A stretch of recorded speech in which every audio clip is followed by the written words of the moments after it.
Dr. Thambi Durai ji, please no cross talk. Nothing is going on record. You please take your seat. You please take your seat. Dr. Thambi Durai ji, please take your seat. Please take. Both of you, please take your seat. Don't speak like this. Please. Dr. Sudhanshu Trivedi ji, please. आप बोले। माननीय सभापति महोदय, आज इस पुराने वक्त की आखिरी रात में खड़े होकर इस नए वक्त के आगाज की नई सुबह के दिन मैं प्रधानमंत्री श्री नरेंद्र मोदी जी, हमारे अल्पसंख्यक मामलों के मंत्री किरण रिजिजू जी का मैं बहुत इस्तकबाल करता हूं। जब वक्त के ऊपर हम बात कर रहे हैं, वक्त की रुखसती का वक्त आ गया है और नई वक्त की नई सुबह होने का वक्त आ गया है। अगर हमें इस पे बात करनी है तो मुझे चार दृष्टि से बात करनी पड़ेगी। एक, इस बिल के तकनीकी प्रावधान जिस पे बहुत सारे लोग बहुत कुछ बोल चुके हैं। दूसरा है वक्त की अवधारणा, तीसरी है वक्त की राजनीति और चौथा है वक्त की राजनीति के नाम पर होने वाली वह सांप्रदायिक बनाम सेकुलर की राजनीति। सबसे पहले हमारे नेता सदन माननीय नड्डा जी ने बताया कि किस विस्तार के साथ इस वक्त कमेटी ने काम किया, किस शिद्दत के साथ हमारी सरकार ने काम किया।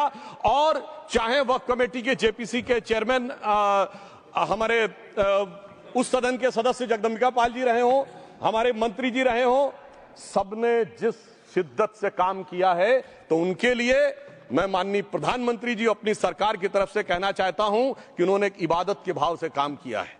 तो मैं कहना चाहता हूं, इबादतों की तरह मैं ये काम करता हूं, अपने फर्ज को झुककर सलाम करता हूं, फिर भी आप खिलाफत कर रहे हैं तो तेरी मुखालफत से निखरती है शख्सियत मेरी। मैं सियासी दुश्मनों का भी बहुत एहतराम करता हूं। तो इस एहतराम के साथ मैं अब आगे का बयान शुरू करता हूं और मैं ये बताना चाहता हूं कि एक बड़ी सिंपल सी बात है जो अभी माननीय नड्डा जी ने भी कहा। दुनिया के तमाम मुस्लिम देश बता दिए, इस्लाम की धर्म स्थली सऊदी अरब, सबसे बड़ा मुस्लिम देश इंडोनेशिया, जहां खलीफत रही वहां टर्की, और जहां आईएसआईएस का इलाका वहां इराक और सीरिया, वहां कहीं भी कुछ भी नहीं है ऐसा, फिर भी हमारे यहां क्यों है कैसा। तो मैं कहना चाहूंगा सभापति महोदय, एक हिंदी में कहावत होती है, नया मुल्ला प्याज ज्यादा खाता है, परंतु यहां तो जो गैर मुल्ला प्याज बहुत खा रहा था और इतना खा रहा था कि आंसू निकल रहे थे गरीब मुसलमान के भी और देश के भी।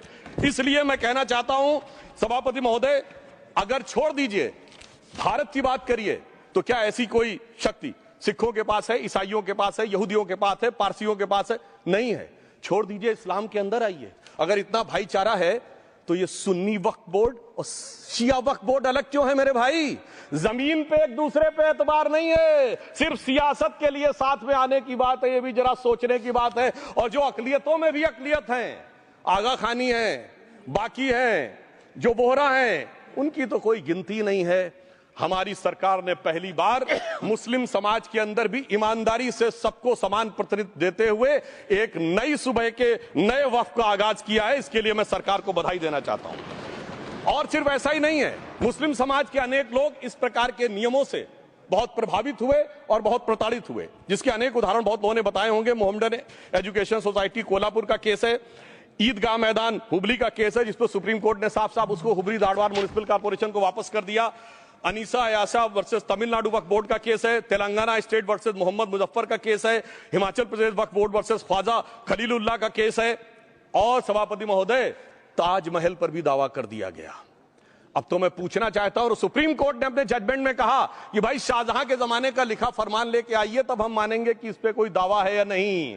आप सोचिए कि अगर ये वक्त का कानून इसी ढंग से चला होता तो क्या होता। अभी हमारे जॉन ब्रिटास जी और मनोज झा जी ने बहुत सारी बातें बोली थी, एक प्यास की बात बोली थी, उन्होंने उड़ीसा के ग्राहम स्टोन्स का जिक्र किया था, तो उसमें तो कांग्रेस की सरकार सीबीआई की इंक्वायरी नहीं कर पाई थी। मगर जब ताजमहल का उल्लेख आता है सभापति महोदय, तो एक प्यास मुझे याद आ जाती है। जब शाहजहां जेल में था और दूर से उस ताजमहल को देखता था और उसे सिर्फ एक सुराही पानी मिलता था और उसने औरंगजेब से कहा एक सुराही पानी और भिजवा दो, तो जानते उसने मना कर दिया। तो दुखी होकर शाहजहां ने फारसी में लिखा, ए पिसर तू अजब मुसलमानी, जे पिदरे जिंदा आप तरसानी, आफरीन हिंदुआन सदबार, जे देहंद पिदरावा मुर्दा देवम आप। मतलब तू कैसा मुसलमान है जो जिंदा बाप को पानी के लिए तरसा रहा है, तुझसे तो आफरीन 100 बार उन हिंदुओं को है जो पितृपक्ष में मरे हुए बाप को भी पानी देते हैं।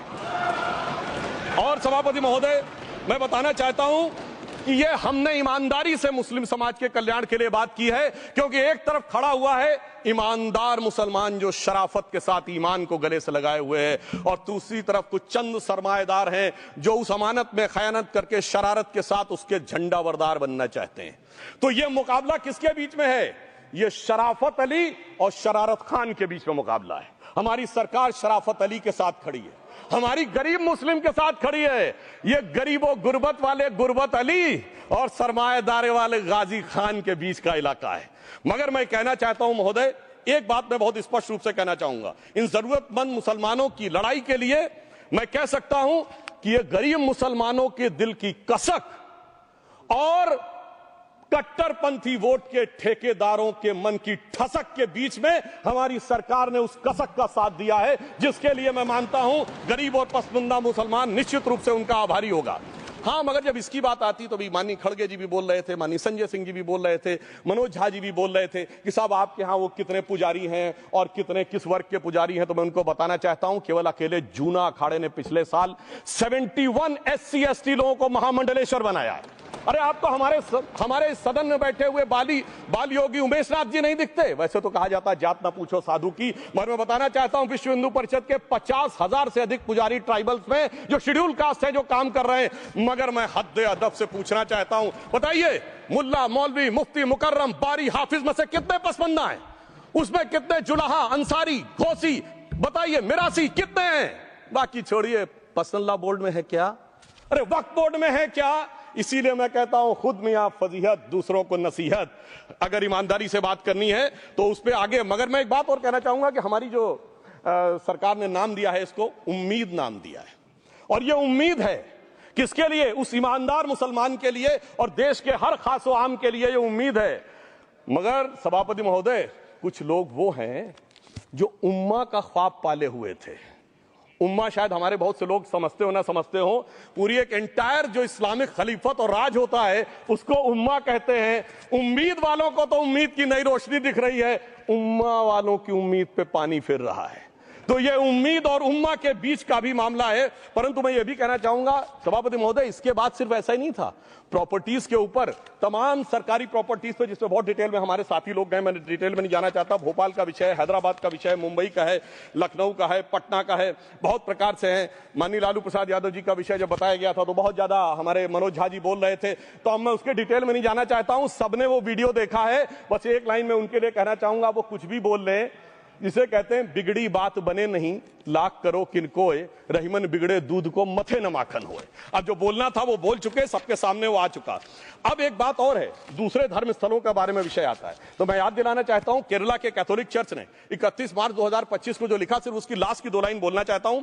We request the central government to get the amendment bill passed as early as possible so that the tears of thousands of suffering people in the place like Munambam can be wiped out only by a legal amendment that can provide a permanent solution to their suffering. We urge all the MPs from opposition party to support the bill so that the historic legislation can become unanimous.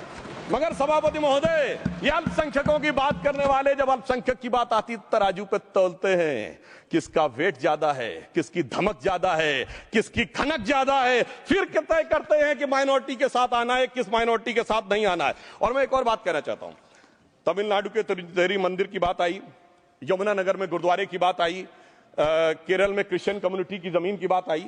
बहुत सारे लोग places of worship के act की बात करते हैं, तो as per places of worship act Tamil Nadu का मंदिर का तो स्टेटस नहीं चेंज हो सकता भाई। 15 अगस्त 47 के बाद किसी प्लेस ऑफ वर्शिप का स्टेटस नहीं चेंज हो सकता, तो वक्फ बोर्ड को क्लेम फॉरफिट कर देना चाहिए, because it is in contrast to the places of worship act. परंतु अब सुनिए, यही गुरुद्वारे के बारे में भी होना चाहिए। मगर सभापति महोदय, चाहे वक्फ बोर्ड का एक्ट हो, चाहे प्लेसेस ऑफ वर्शिप एक्ट हो, एक ही को फायदा होना है, जिसे कहावत में कहते हैं खरबूजा छुरी पर गिरे या छुरी खरबूजे पे गिरे, आखिर में कटना भगवे रंग के खरबूजे को ही होता है। अब मैं यह भी बताना चाहता हूं कि इन संपत्तियों के द्वारा जो कुछ हुआ, उन्होंने इतनी चीजों को लिया है, इतनी चीजों को लिया है। एक पुराना उर्दू का शेर है कि मिटे नामियों के निशान कैसे कैसे, और ये जमीन खा गई आसमां कैसे कैसे।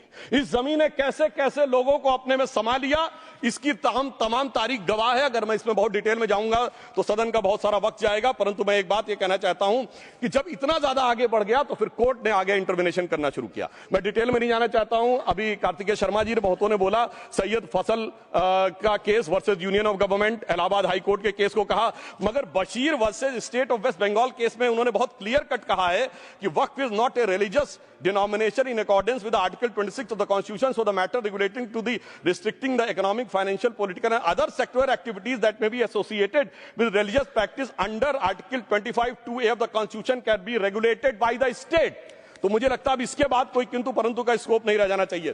परंतु उसके बाद भी सभापति महोदय जो कानून को न माने, जो कहे संविधान को नहीं मानेंगे और जो ये कहे कि साहब अदालत के आदेश को भी नहीं मानेंगे, तो फिर इसका मतलब उसके मन में तो एक ऐसी बादशाही आ गई है। इसके लिए मुझे सभापति महोदय वो पुरानी वाली फिल्म अगर लोगों को याद हो तो मुगले आजम का वो सीन याद आता है कि जब अकबर ने अनारकली को कैद कर लिया तो सलीम कहता है जब्त मैं करूं जिसकी की जमीन वीरान हो गई है, जब्त वो न करे जिनके सिर्फ शौक के बाद चाहत को ठेस पहुंची है।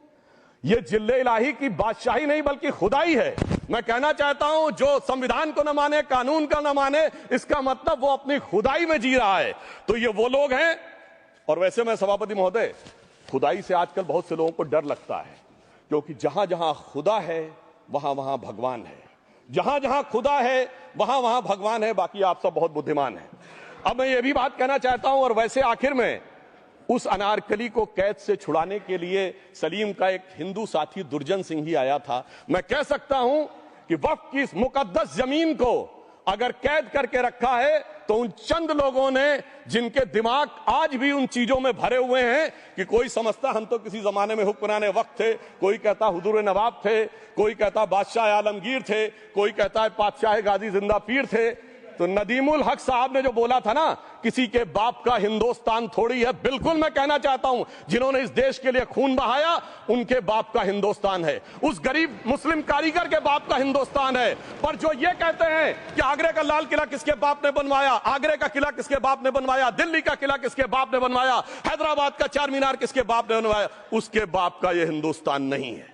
और उसके बाद भी जो आप करना चाहते हैं, अगर इस रास्ते में आप कांटे बिछाना चाहते हैं, तो उनके लिए एक लाइन कहना चाहता हूं सभापति महोदय, तेरी तमन्ना है पर हम खार न बोने देंगे, खार कांटों को कहते हैं, तेरी तमन्ना है पर हम खार न बोने देंगे, तुझे हम राह की दीवार न होने देंगे, तू सबको रौंद कर आगे जो निकलना चाहे हम तेरी इतनी भी रफ्तार न होने देंगे।